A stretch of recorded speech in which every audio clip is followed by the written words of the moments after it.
when it comes to Hillary Clinton, all you have to do is remember these words. Follow the money. Let's go.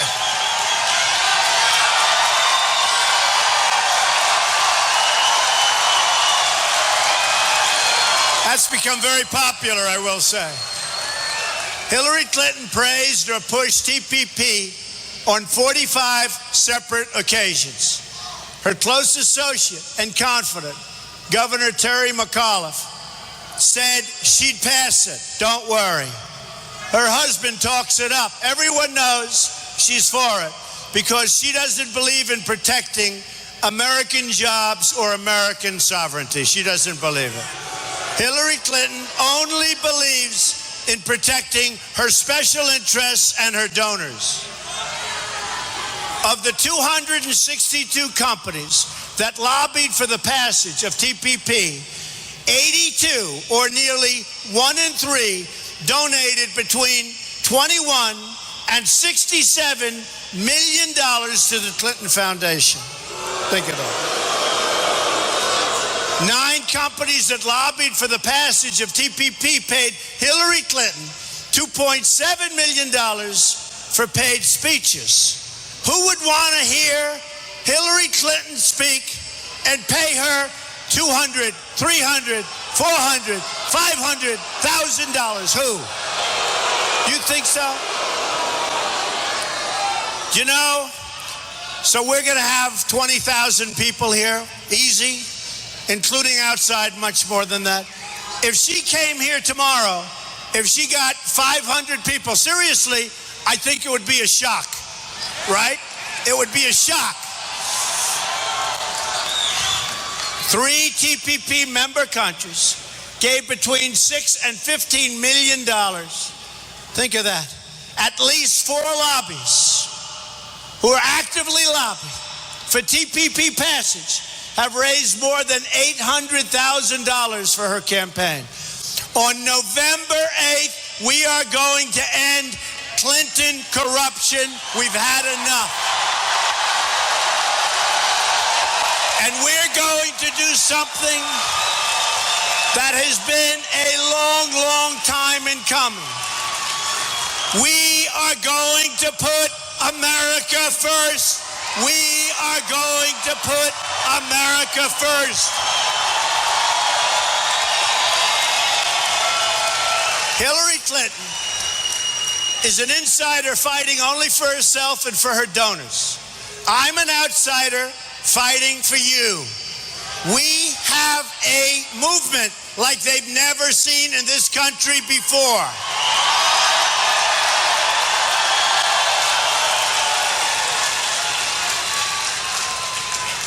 The corrupt media, which is totally corrupt, these people back there, totally corrupt.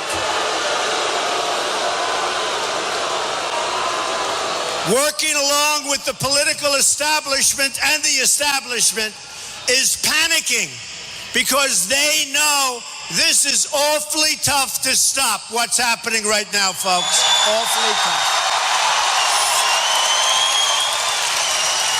The news anchors and the donors and the lobbyists who are used to getting their way are trying to do everything they can to help crooked Hillary Clinton and to cling to their power and their prestige and their money. The arrogant political class doesn't believe in protecting jobs and wages for Americans. 2016, it's a long-awaited chance to deliver the change that you've been waiting for a long time and to hold our politicians accountable. If you do this one simple thing, you can deliver justice for every single person who has been wronged by the system. On November 8th, show up and vote. When you cast that ballot, just picture a Wall Street boardroom filled with the special interests who have been bleeding your country and your city and every place else, and imagine the look on their faces when you tell them you're fired. Now the media doesn't want to talk about Hillary Clinton and her corruption. So we're going to spell it out for them today. The large corporations who support terrible trade deals that ship your jobs overseas and out of our country, they're donating to Hillary Clinton. Follow the money. The Wall Street investors who have rigged the regulations against the middle class, they're donating to Hillary Clinton. Follow the money. The wealthy donors who want to shut down American energy, they're donating to Hillary Clinton. Follow the money. The special interests who want open borders are donating to Hillary Clinton. Definitely follow the money. In her campaign for president, Hillary Clinton has received $100 million in contributions from Wall Street and hedge funds. What I'm spending? I think I'll be over $100 million. But you know what's nice? When they call me and they say, Mr. President, you have to do this, you have to do that. I say, I don't have to do anything for anybody. So Hillary and Bill were paid $150 million for speeches since Bill Clinton left the Oval Office. 150.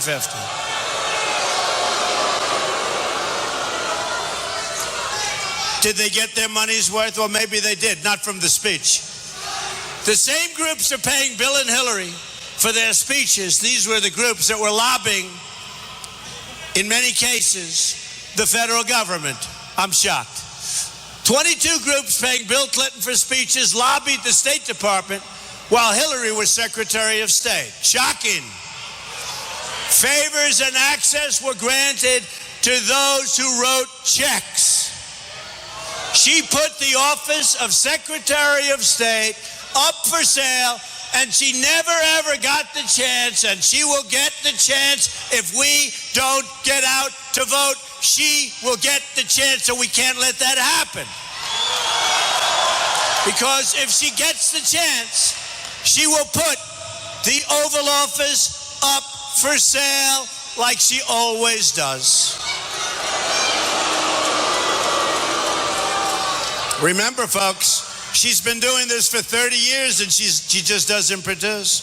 She deleted and bleached 33,000 emails after a congressional subpoena. You can't do that.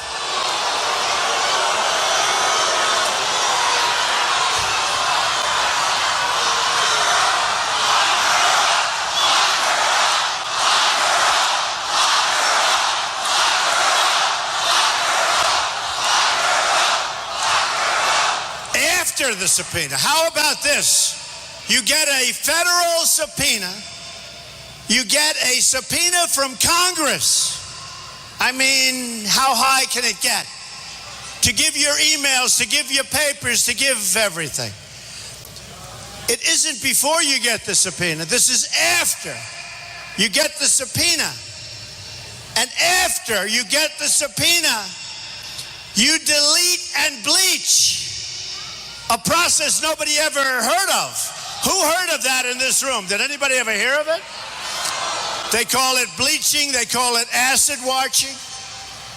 And a lot of people don't do it because it's supposed to be very expensive. But nobody heard of it. So she gets a subpoena. She doesn't like it.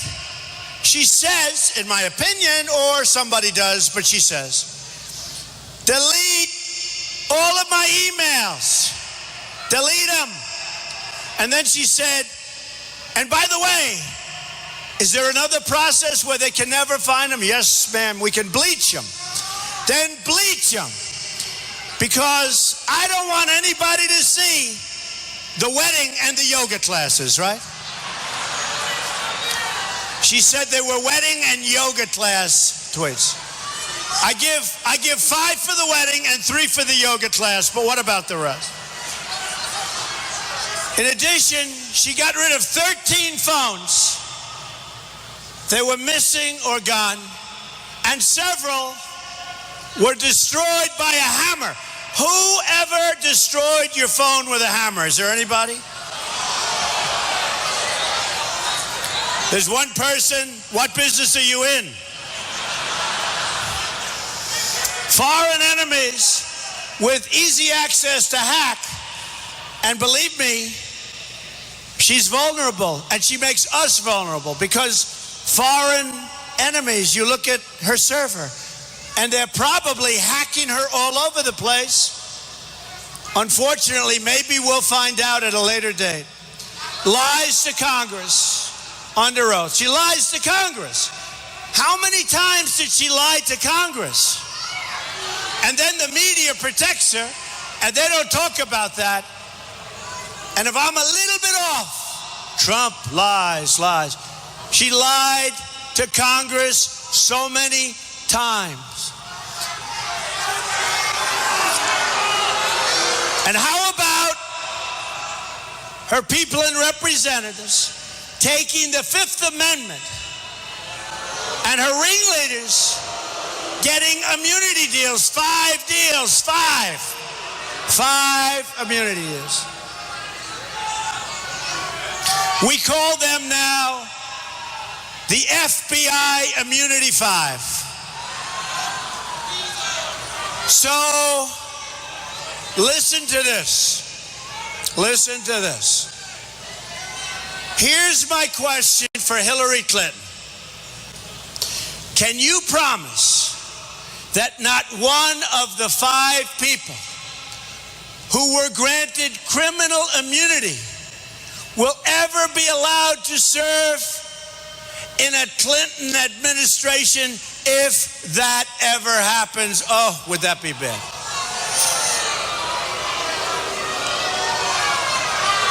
Let's see what happens.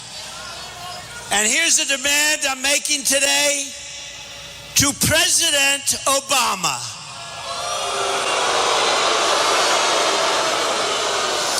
Mr. President, will you pledge not to issue a pardon to Hillary Clinton and her co-conspirators for their many crimes against our country and against society itself? Will you make that pledge?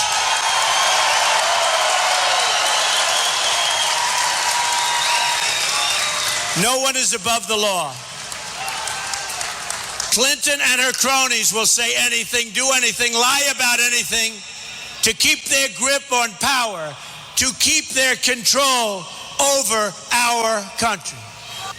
The American people have had it with years or decades of Clinton corruption and scandals, always the same thing. Whitewater, the cattle, remember the cattle?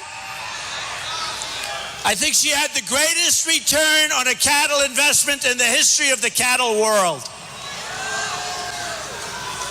Guys that did it all their lives, they said, wow, she must know a lot about cattle. The people of this country are tired of the lies. They're tired of trivial politics.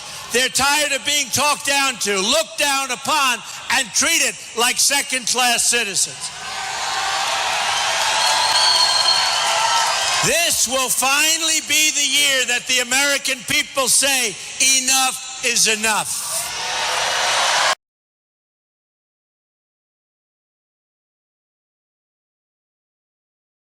This sounds like political presidential talk to me, and I know people have talked to you about whether or not you want to run. Would you ever?